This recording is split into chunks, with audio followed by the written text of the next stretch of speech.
Hello everybody, welcome to your knowledge hub. आज हम लोग सेक्शन 41, 42 और 43 देखेंगे इंडियन कॉन्ट्रैक्ट्स एक्ट का। इसके पहले के सभी सेक्शंस हम लोग पूरे कर चुके हैं।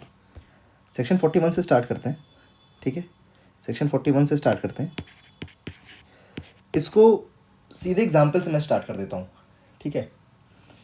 अब मान लो ए ने बी को प्रॉमिस किया कि वो 10,000 रुपये देगा, राइट।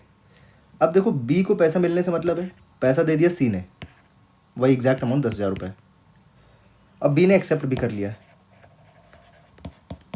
अब क्या बी जो है, क्या ए से दोबारा पैसा मांग सकता है? Answer is no. यही सेक्शन 41 कह रहा है, ठीक है। अगर लॉ बताएं तो लॉ कुछ ऐसा है, अगर प्रॉमिसी किसी थर्ड पर्सन से परफॉर्मेंस एक्सेप्ट कर लेता है तो वो बाद में ओरिजिनल प्रॉमिसर को फोर्स नहीं कर सकता प्रॉमिस कंप्लीट करने के लिए, क्योंकि ओरिजिनली काम तो हो गया ना। अब यहाँ पे देखिए, ए फ्री हो गया क्योंकि उसकी जो लाइबिलिटी थी 10,000 रुपये वो सी ने उतार दी है। यह है सेक्शन 41। सेक्शन 42 पे आते हैं। सेक्शन 42 जॉइंट लाइबिलिटी की बात करता है, राइट। अब देखिए, मान लो कॉन्ट्रैक्ट में एक कॉन्ट्रैक्ट में दो या उससे ज़्यादा लोग मिलकर प्रॉमिस कर रहे हैं, ठीक है। इसे बोलते हैं joint promise. Everybody knows this. Section 42 joint liability की बात करता है। दो लोग या दो से अधिक लोग प्रॉमिस कर रहे हैं तो जॉइंट प्रॉमिस हो गया। देखिए, लॉ क्या कहता है। लॉ सेज जब तक सब लोग जिंदा हैं सब मिलकर प्रॉमिस फुलफिल करेंगे, ठीक। उनमें से अगर कोई मर जाता है, ठीक है, लेट्स से 3 लोग प्रॉमिस कर रहे थे और ये डेड हो गया,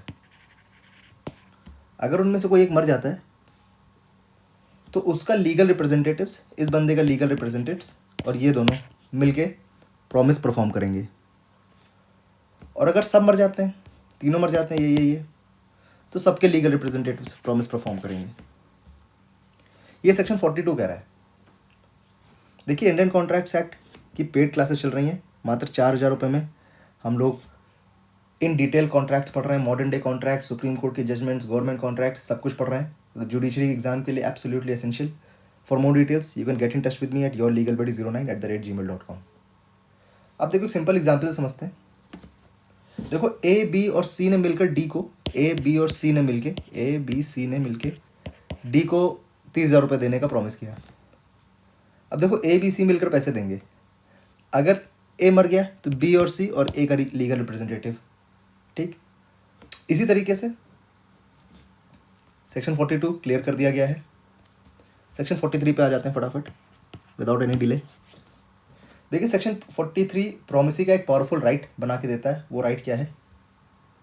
देखिए, अगर मल्टीपल लोग जॉइंट प्रॉमिस कर रहे हैं, जॉइंट प्रॉमिस हो रहा है अगर, तो प्रॉमिसी उनमें से किसी एक को भी पूरा प्रॉमिस परफॉर्म करने को बोल सकता है।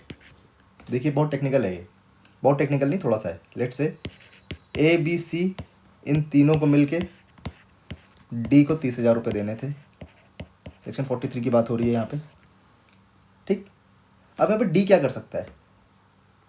डी कह सकता है कि नहीं बेटा, ए तुम ही पूरा 30,000 रुपये दो, बाकी तुम दोनों इससे निपटना, आप जाके बी और सी से निपटना है। या डी ये कह सकता है कि बी तुम पूरा पैसा दो, बाद में ए और सी से एडजस्ट करना, ठीक है। Law allows this. ये सेक्शन 43 है। इंडियन कॉन्ट्रैक्ट्स एक्ट में इसको पूरा अलाउ करने को कहा गया है, ठीक। इसको हम लोग कॉन्ट्रीब्यूशन रूल भी कहते हैं।